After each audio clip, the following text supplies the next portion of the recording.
Mary is a pioneer assisting the immigrant community in Mississippi since 1998. The results of her mission, love and advocacy, can be seen in our community, our families, and most of all in the work of El Pueblo. Mary grew up in a large Catholic family in coastal Mississippi.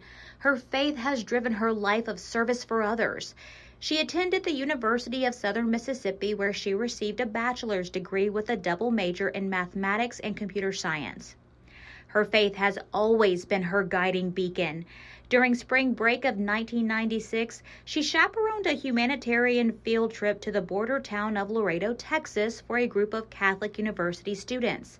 They spent a week repairing a small house for a very poor Hispanic family. It was an eye-opening experience.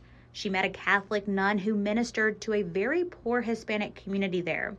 Here she began to feel a strong call to work with the poor in some manner.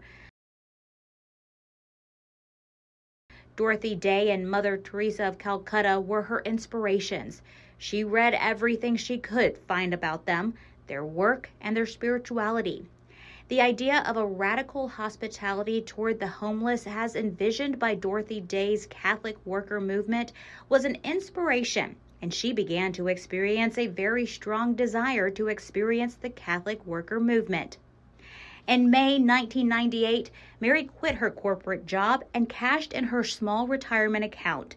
She contacted the Catholic Worker House in South Bend, Indiana, and was invited to come work. She spent the summer living and working as a volunteer at the Catholic Worker House there. Coincidentally, all the families living in that house were Mexicans. Her Spanish language skills were increased. With her servant heart, Mary loved the life and the work and wanted to bring the Catholic worker movement to Mississippi. From 1998 to about 2006, Mary lived and worked as a volunteer in Forest and Scott County.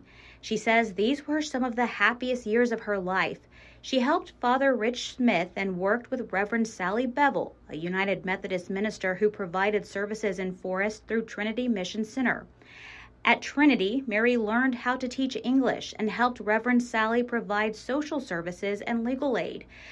With Sister Pat Brown, she provided the same services at Centro Católico in Morton, coordinating legal services with immigration attorney Patricia Ice. Always the pioneer, in 2001, Mary helped Catholic Charities of Jackson to establish an immigration clinic and served as its first director. Here, she became accredited by the Board of Immigration Appeals to practice immigration law. Mary also worked with Bill Chandler, Patricia Ice, Sally Bevel, and others to organize MIRA, the Mississippi Immigrants' Rights Alliance. This is a statewide organization based in Jackson that advocates for immigrant rights and helps to organize immigrants in the state. From 2006 to 2011, it was all about recovery and rebuilding after Hurricane Katrina. Mary helped Reverend Sally to begin a new Hispanic outreach in Biloxi.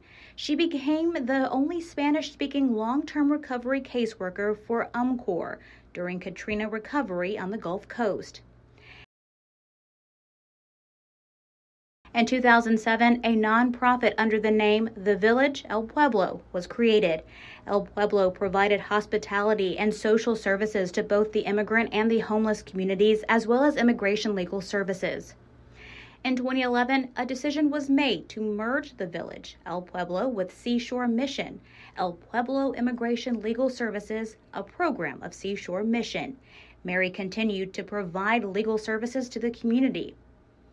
A new beginning started in 2019 when Mary became the executive director of El Pueblo. Mary led El Pueblo through the devastation and aftermath of the largest workplace raids in U.S. history in August of 2019.